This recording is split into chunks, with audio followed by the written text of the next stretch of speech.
Grüß euch und grüß dich, meine liebe Frau Susanne.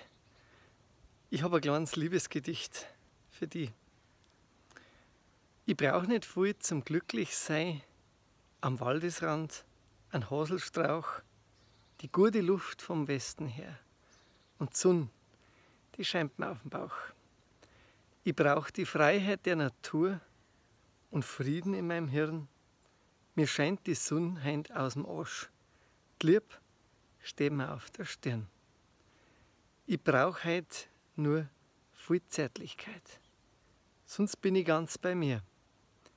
Ich lass den Tag einfach vergehen und druck mich eng zu dir. Mein Liebling, ein ganz dickes Bussi an dich. Danke, dass es dich gibt und danke für deine Liebe. Und das soll natürlich stellvertretend auch für alle Menschen, die jemand haben und lieben, ein Liebesgedicht sein. Und eine Motivation, ganz viel Liebe und Herz in sich zum Tragen und das weiter zu verteilen. Es tut ganz gut.